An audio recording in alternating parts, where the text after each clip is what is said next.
নমস্কার, learning history Jayanta চ্যানেলের পক্ষ থেকে স্বাগত জানাই। আজ আমার আলোচ্য বিষয় যারা WBCS পরীক্ষায় যারা অপশনাল পেপার হিসেবে হিস্ট্রি নিয়েছো এবং হিস্ট্রি অপশনাল পেপার হিসেবে নেওয়া আছে তাদের জন্য মূলত আজকে স্কিম অ্যান্ড সিলেবাস নিয়ে আমি আলোচনা করব।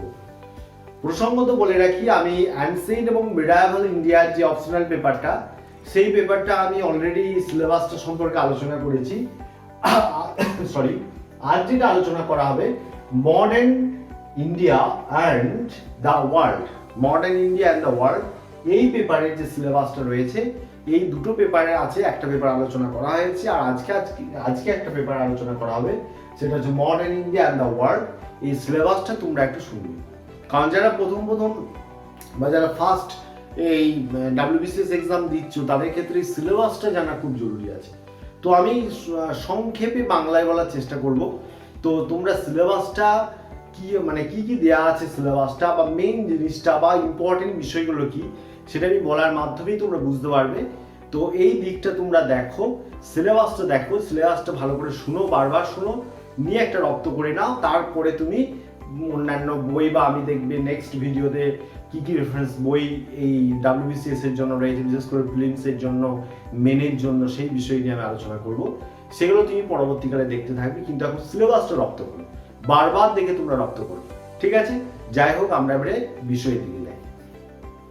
দেখো, তোমাদের এখানে modern India the world unit 1 এর যে সিলেবাসটা আছে দেখতে পাচ্ছ যে ইউরোপিয়ান তোমাদের যে European penetrations and rights of the British power in India, অর্থাৎ ভারতবর্ষে ব্রিটিশরা কিভাবে ক্ষমতায় এলেন এবং সেটা সেই সময়কালটা হচ্ছে 17 এবং 18 শতকে। প্রথম ইউনিটে তোমাকে এই জায়গাটা করতে হবে যে 17 এবং 18 শতক, ইংরেজিতে যে বিষয়টা রয়েছে সেটাই আমি সামারাইজ করে তোমাদের বলছি যে 17 এবং 18 শতকে যে মানে ভারতবর্ষের ইতিহাসে, ইউরোপের ইতিহাসে, মানে ইউরোপীয় ভারতবর্ষের যে প্রভাবটা সেটা ইউরোপীয় ইতিহাসে কতটা প্রভাব পড়লো এবং এই সময়কালে ভারতবর্ষে যে সমস্ত যে সমস্ত যুদ্ধগুলো দেখা গেল, যে সমস্ত যুদ্ধগুলো দেখা গেল, যে যুদ্ধগুলো ব্রিটিশদের সাম্রাজ্য বিস্তারের ক্ষেত্রে একটা অন্যতম পথ হিসেবে গণ্য হয়েছিল, সেই যুদ্ধগুলো এই সিলেবাস আমাদের পড়তে হবে। যেমন হচ্ছে তোমার দ্য অ্যাংলো ফ্রেঞ্চ, তোমার দি লিভারলি, অর্থাৎ মানে ইংরেজদের সঙ্গে ফ্রান্সের মধ্যে যে দ্বন্দ্ব সেটা আমরা পড়তে হচ্ছে। The British East India Company and Bengal nawab, অর্থাৎ বাংলার নবাবের সঙ্গে ব্রিটিশ ইস্ট ইন্ডিয়া কোম্পানির যে বিরোধ হলো, এই বিরোধের পরিপ্রেক্ষিতে কি হলো যে দ্য ওয়ার অফ পলাশির যুদ্ধ হলো। পলাশি টু বক্সার যুদ্ধ তোমাদের পড়তে হবে, পলাশির যুদ্ধ পড়তে হবে, বক্সার যুদ্ধ পড়তে হবে। 1765 খ্রিস্টাব্দে দেওয়ানি লাভ, দেওয়ানি কথার অর্থ হচ্ছে রাজস্ব আদায়, এই দেওয়ানি লাভ তোমাদের পড়তে হচ্ছে। তোমাদের এখানে আরও কি বিষয়গুলো পড়তে হচ্ছে যে সেই সময়কালে মানে ঔরঙ্গজেবের 1707 খ্রিস্টাব্দে ঔরঙ্গজেবের মৃত্যুর পর যে কিছু রাষ্ট্রের উদ্ভব হচ্ছে, আঞ্চলিক শক্তির উদ্ভব হচ্ছে, সে আঞ্চলিক শক্তিগুলো কি কি? হায়দ্রাবাদের উত্থান ঘটছে, মারাঠা উত্থান ঘটছে, শিখের উত্থান ঘটছে, মহীশূর উত্থান ঘটছে, এই বিষয়গুলো আমাদের পড়তে, অযোধ্যা উত্থান ঘটছে, এই সমস্ত বিষয়গুলো আমাদের পড়তে হবে। তাহলে আমি তোমাদের নিশ্চয়ই ইউনিট 1টা বুঝাতে পারলাম, যেটা তোমাদের ইংরেজিতে রয়েছে তোমরা দেখতে পাচ্ছ। সেই ইংরেজি জিনিসটা আমি বাংলায় ছোট করে তোমাদের আমি বুঝিয়ে দিলাম। নেক্সট হচ্ছে 2, Indian economy under the British colonial rule, অর্থাৎ তোমাদের এখানে ইকোনমিক মানে মডার্ন ইকোনমিক তোমাদের চলে এলো। ইকোনমি জিনিসটা, ইকোনমি অর্থাৎ ভারতবর্ষে যে আধুনিক অর্থনীতি, বিশেষ করে কলোনিয়াল পিরিয়ডে, ঔপনিবেশিক শাসনকালে, সেই জায়গাটা তোমাদের পড়তে হবে। এখানে যে বিষয়গুলো পড়তে হবে আমি ছোট্ট করে বলছি। এখানে পড়তে হবে চিরস্থায়ী বন্দোবস্ত, এখানে পড়তে হবে রায়তরি বন্দোবস্ত, এখানে পড়তে হবে মহালওয়ারি বন্দোবস্ত, এখানে পড়তে হবে তোমার অর্থনৈতিক প্রভাব, বিশেষ করে রেভিনিউ সেটেলমেন্টের ক্ষেত্রে। এখানে তোমাদের পড়তে হবে রুরাল যে এন্ডাউডনেস যে ছিল এবং গ্রোথ অফ ল্যান্ডলেস লেবারটা পড়তে হবে তোমাদের, ফেমাইন অ্যান্ড প্রপার্টি পড়তে হবে। এই বিষয়গুলো তোমাদের এখানে পড়তে হবে। নেক্সট হচ্ছে বি হিসেবে দিয়েছে, দেখো, changing nature of India's trade and industry under the colonial rule, অর্থাৎ তোমাদের এটা পড়তে হচ্ছে যে ঔপনিবেশিক শাসনের সময়ে, এই সময়কালে ইন্ডিয়ার যে ট্রেড কীরকম ছিল, ইন্ডিয়ার ইন্ডাস্ট্রি কীরকম ছিল, এই বিষয়গুলো তোমাদের এখানে পড়তে হচ্ছে। এই ইন্ডাস্ট্রি বা ট্রেড এগুলো পড়ানোর সময় যে টপিকগুলো আসবে, ভিভিআই ভীষণ ইম্পর্টেন্ট একটা টপিক, ডি ইন্ডাস্ট্রিয়ালাইজেশন। অর্থাৎ ইন্ডাস্ট্রিয়ালাইজেশন তোমরা জানো মানেটা, তার মানে হচ্ছে অবশিল্পায়ন। এই অবশিল্পায়ন সম্পর্কে তোমাদের পড়তে হবে। এই সময়কালে গ্রামগুলো কিভাবে ধ্বংস হচ্ছে আস্তে আস্তে, সেগুলো শহরের দিকে আরও বেশি মানে শহর বেশি গড়ে উঠছে, সেখানে রেলওয়েজ গড়ে উঠছে, সেখানে growth of foreign capital and rise of modern industries, এই বিষয়গুলো তোমাদের এখানে পড়তে হচ্ছে। ইউনিট 3 দিকে দেখো, ইউনিট 3 চ্যাপ্টারটার নাম Indian society and transitions, cultural encounter and socio cultural changes. অর্থাৎ তোমাদের এখানে আমি যদি মেন জায়গাগুলো বলি, যে এই চ্যাপ্টার মধ্যে তোমাদের কোনগুলো পড়তে হচ্ছে, যে ইন্ট্রোডাকশন অফ ওয়েস্টার্ন এডুকেশন, অর্থাৎ কি না যেটা হচ্ছে পশ্চিমী শিক্ষার সূচনা তোমাদের পড়তে হচ্ছে। মডার্ন আইডিয়াসগুলো পড়তে হচ্ছে। রিফর্মস মুভমেন্টস, অর্থাৎ যে সংস্কারপন্থী আন্দোলনগুলো তোমাদের পড়তে হচ্ছে। এবং এই সংস্কার আন্দোলনগুলো, সমাজ সংস্কার আন্দোলনে যাদের প্রধান ভূমিকা রয়েছে, বিশেষ করে রাজা রামমোহন রায় বা ব্রাহ্ম সমাজের, ইয়াং বেঙ্গলের, বা ঈশ্বরচন্দ্র বিদ্যাসাগর, বা তোমার আর্য সমাজের, বা স্বামী বিবেকানন্দ, রামকৃষ্ণ মিশনের women's question and Indian reforms পড়তে হবে তোমাদের। এছাড়া কি পড়তে হবে, খুব important topic, the growth of modern vernacular, অর্থাৎ তোমাদের literature, press and public opinion, এগুলো আমাদের পড়তে হচ্ছে। নেক্সট পড়তে হচ্ছে কি না, নেক্সট পড়তে হবে আমাদের যে মুভমেন্টগুলো এখানে রয়েছে, খুব ভালো করে এগুলো পড়তে হবে। আমি কিছু ক্লাসও তোমাদের জন্য অবশ্যই দেবো।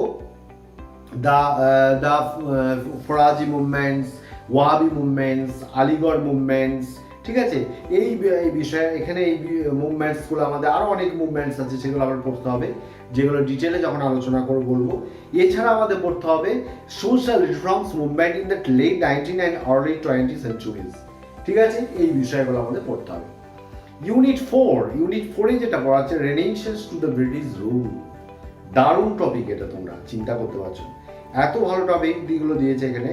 অর্থাৎ নবজাগরণ থেকে ভারতে ব্রিটিশ শাসন, এই ব্রিটিশ শাসনের এগেনস্টে তোমাদের মোটামুটি 1757 থেকে 1856 পর্যন্ত ইতিহাস পড়তে হচ্ছে। 18 and 19 সেঞ্চুরি আন্ডারে তোমাদের পড়তে হচ্ছে দ্য রিভোল্ট অফ 1857, অর্থাৎ 1857 সালের যে মহাবিদ্রোহ, তোমরা জানো মহাবিদ্রোহের কারণ, মহাবিদ্রোহের ফলাফল ছোটবেলা থেকে তোমরা পড়ে আসছো। দ্য অ্যাক্ট অফ 1858, 1858 সালের যে আইন, the establishment of the British Raj, এবং ব্রিটিশ রাজের প্রতিষ্ঠা, এই বিষয়গুলো তোমাদের পড়তে হচ্ছে। নেক্সট হচ্ছে ইউনিট 5 পড়তে হচ্ছে গ্রোথ অফ ন্যাশনালিজম, ঠিক আছে, জাতীয়তাবাদের যে যুগ, এই সময়কালটা বিশেষ করে 1858 থেকে 1918 পর্যন্ত, সেই বিষয়গুলো পড়তে হচ্ছে। বিশেষ করে এখানে পড়তে হবে the foundation of the Indian national Congress, VVI topic, এটা ভীষণ ইম্পর্টেন্ট, এটা 1885-এ। অর্থাৎ এখানে যে ভারতবর্ষে যে জাতীয় কংগ্রেস 1885 খ্রিস্টাব্দে প্রতিষ্ঠিত হয়েছিল, সেই বিষয়টা তোমাদের এখানে পড়তে হচ্ছে। সেফটি ভাল্ভ, তার পরিপ্রেক্ষিতে এই জাতীয় কংগ্রেসের উৎপত্তি সংক্রান্ত একটা বিখ্যাত তত্ত্ব, যে সেফটি ভাল্ভ তত্ত্ব, এই সেফটি ভাল্ভ তত্ত্ব তোমাদের পড়তে হচ্ছে। Economic nationalism and drains theory পড়তে হচ্ছে। ড্রেন্স থিওরি তোমরা জানো, দাদাভাই নরোজি, এবং এখানে একটা বিখ্যাত উক্তি আছে, প্রভার্বিং and British rule in India, Dadabhai Naoroji. এই বিষয়গুলো তোমাদের এখানে পড়তে হচ্ছে। অর্থাৎ ড্রেন্স থিওরি বলতে সম্পদের বহির্গমন তত্ত্ব, তোমরা জানো।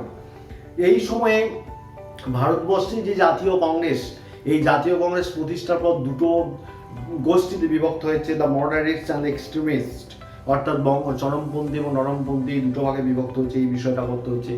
নেক্সট যে 1905 সালে বঙ্গভঙ্গ, দ্য পার্টিশন অফ বেঙ্গল, অর্থাৎ 1905 সালে প্রতিষ্ঠিত হচ্ছে বঙ্গভঙ্গ আন্দোলন।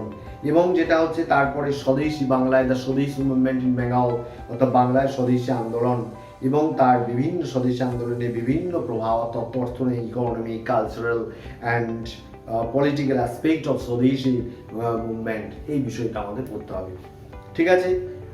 আশা করি বুঝতে পারছো তোমরা। আমি একটু তাড়াতাড়ি বলার চেষ্টা করছি, কারণ প্রচুর বড় সিলেবাস, তাড়াতাড়ি না বললে আমাদেরও খুব সমস্যা হয় এডিটিং ফেডিটিং করতে গেলে। তো তোমরা বারবার শুনবে, বারবার আমি বলছি ভিডিওটা অনেকবার শুনবে, তাহলে তোমরা আশা করি তোমরা বুঝতে পারবে আমি কি বলার চেষ্টা করছি। আমি কিছুটা হলেও আমি বেশি কথা বেশি আমি স্পিচ দেওয়ার চেষ্টা করছি, তোমরা বুঝতে পারবে। এবার সিলেবাসটার দিকে দেখাও, তার সিলেবাসটা ইংলিশ সিলেবাসটা একটু পড়ে নেবে আগে, তারপরে আমার স্পিচটা শুনবে, তাতে তোমরা বাংলাটা ভালো করে বুঝতে পারবে এবং তাহলে তোমরা খুব তাড়াতাড়ি রপ্ত করতে পারবে। 6A দেখো রয়েছে গান্ধীজি অ্যান্ড রা, অর্থাৎ 1919 থেকে 1947 পর্যন্ত এখানে ইতিহাস রয়েছে। অর্থাৎ এখানে পড়তে হচ্ছে রাইজ অফ গান্ধীজি, অর্থাৎ গান্ধীজির উত্থান এবং character of Gandhiji and nationalism, ভীষণ ইম্পর্টেন্ট, এটা আমি তোমাদের পড়াবো। রাওলাট সত্যাগ্রহ পড়তে হচ্ছে, এখানে তো নন কোঅপারেশন মুভমেন্ট, অসহযোগ আন্দোলন পড়তে হবে, তার কারণগুলো, খিলাফত বা তোমার রাওলাট সত্যাগ্রহের কারণ হিসেবে এগুলো পড়তে হচ্ছে। এছাড়া সাইমন কমিশন পড়তে হচ্ছে, নেহেরু রিপোর্ট পড়তে হচ্ছে, রাউন্ড টেবিল কনফারেন্স পড়তে হচ্ছে, সিভিল ডিসঅবিডিয়েন্স মুভমেন্ট পড়তে হচ্ছে অর্থাৎ আইন অমান্য আন্দোলন, কুইট ইন্ডিয়া মুভমেন্টস পড়তে হচ্ছে, মুভমেন্ট অর্থাৎ ভারত ছাড় আন্দোলন পড়তে হচ্ছে।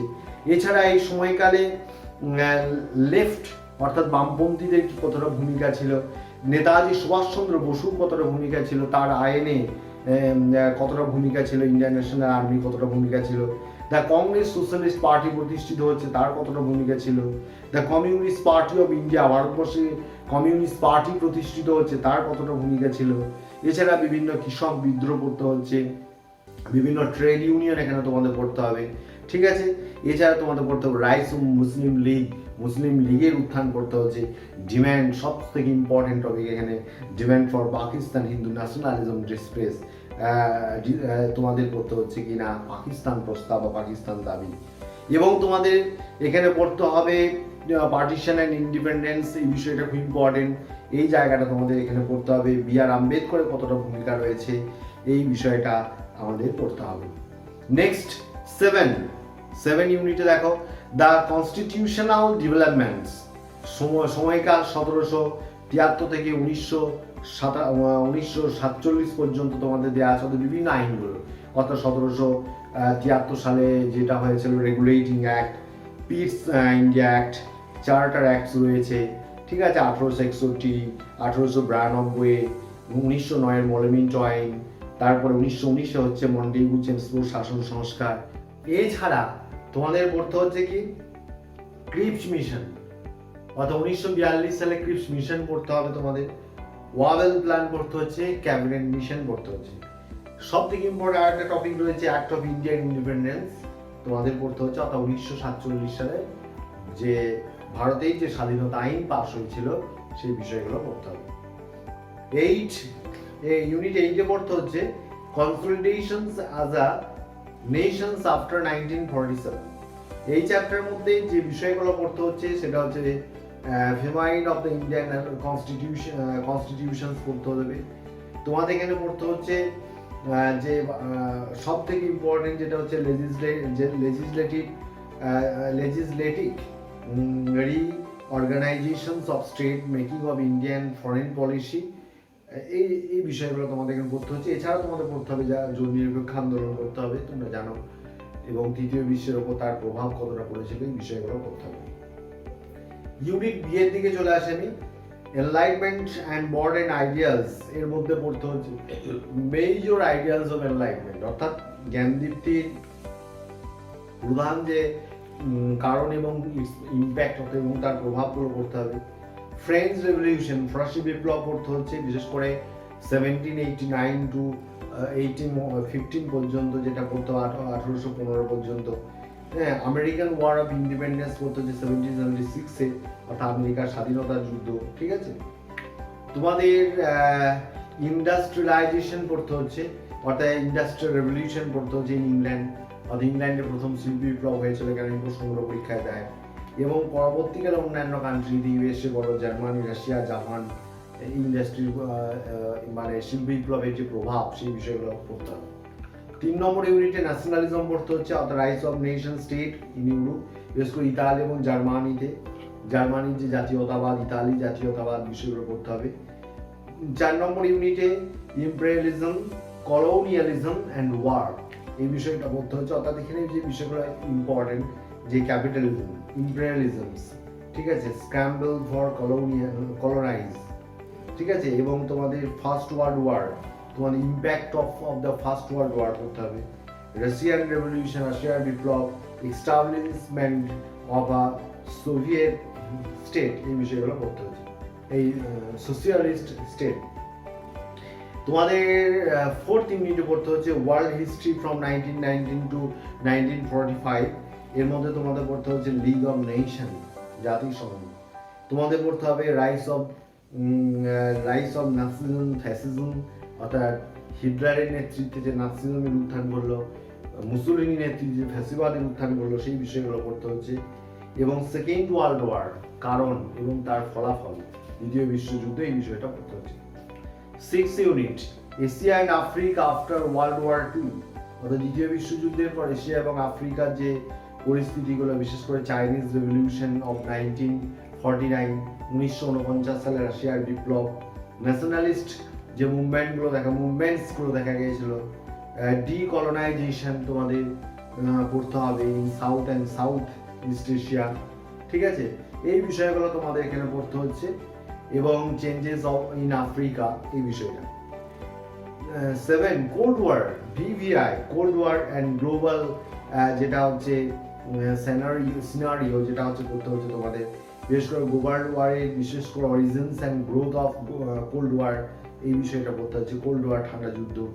এছাড়া তোমাদের পড়তে হবে ইউএনও, ইউনাইটেড নেশন অর্গানাইজেশন, সম্মিলিত জাতিপুঞ্জ, এবং গ্লোবাল ডিসপিউটসের মধ্যে পড়তে হচ্ছে কোরিয়া, কঙ্গো, ঠিক আছে, কিউবান, এগুলো এই ক্রাইসিসগুলো, অর্থাৎ কিউবা সংকট, কোরিয়া সংকট, ঠিক আছে, এই বিষয়গুলো পড়তে হবে। আর emergence of third world war and name, অর্থাৎ তৃতীয় বিশ্বের উপর তার প্রভাব, এই বিষয়টা পড়তে হচ্ছে।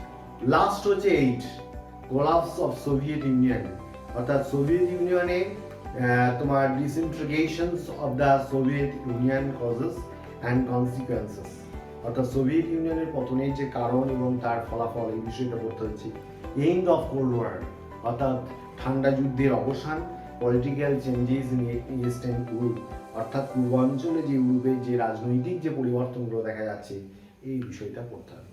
এই হলো আমাদের সিলেবাস, এই মানে মডার্ন ইউরোপে, মডার্ন ইন্ডিয়ার সিলেবাস পড়লাম, এবং আমরা ইউরোপের সিলেবাস করলাম, মানে বিশেষ করে আমরা ফরাসি বিপ্লব, ওই দিকটা, অর্থাৎ মডার্ন ইউরোপের সিলেবাস পড়লাম।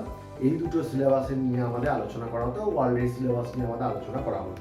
ওয়ার্ল্ডের সিলেবাসটা মোটামুটি কম দেখতে পেয়েছো, আর মডার্ন ইন্ডিয়ার সিলেবাসটা হচ্ছে তোমাদের খুব বেশি এবং খুব ডিপলি এটা পড়তে হবে, ঠিক আছে। যাই হোক, তোমরা দেখতে পেলে তোমাদের এই সিলেবাসটা আমি বলার চেষ্টা করলাম, এবং তোমরা নিশ্চয়ই আমি একটু স্পিডে বলার চেষ্টা করেছি, তোমরা হয়তো বলবে, কিন্তু এটা প্রচুর বড় সিলেবাস, অনেক বড় ভিডিও হয়ে যাবে, তাতে আমাদের সমস্যা হবে।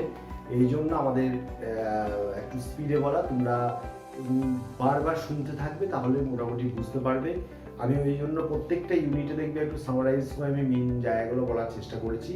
তোমরা আশা করি সিলেবাসটা একটু পড়ে নিয়ে যতটা পারা যায়, প্রথম থেকে যারা শুরু করছে, একটু মোটামুটি না বুঝতে পারলে একটু পড়ে নিয়ে তারপরে আমার কথাটা শোনার চেষ্টা করবে, কিছুটা হলেও বুঝতে পারবে, তারপর আস্তে আস্তে তোমাদের দেখবে চর্চা করতে করতে ঠিক হয়ে যাবে। তো আরেকটা বিষয় বলে রাখি, যে এরপরে এই সিলেবাস সংক্রান্ত যে কোনো টপিক যদি পড়াতে হয় বা তোমাদের যদি দরকার লাগে, অবশ্যই তোমরা কমেন্ট বক্সে কমেন্ট করবে।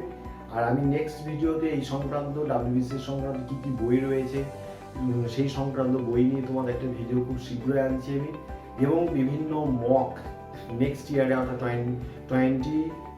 2020-তে যে ফিল্মস এক্সাম আছে, মেইন এক্সাম আছে, সেই এক্সামের জন্য এখন থেকে প্রিপারেশনের জন্য আমি বিভিন্ন মক নেব মাঝে মাঝে, এবং কিছুদিন পর, এবং বিভিন্ন টপিক নিয়ে যেগুলো তোমরা বলবে, সেই টপিকগুলো নিয়ে আলোচনা করব, যাতে তোমরা কিছুটা হলেও সুবিধা তোমরা পেতে পারো। যাই হোক, আমার এই ভিডিওটা ভালো লাগলে অবশ্যই তোমরা লাইক, শেয়ার, সাবস্ক্রাইব করতে ভুলবে না। অবশ্যই তোমরা শেয়ার করবে বন্ধুদের, যারা এই সংক্রান্ত ভিডিও দেখতে ভালোবাসে বা যাদের প্রয়োজনীয় রয়েছে। যাই হোক, তোমরা ভালো থাকো। Thank you for watching. নমস্কার।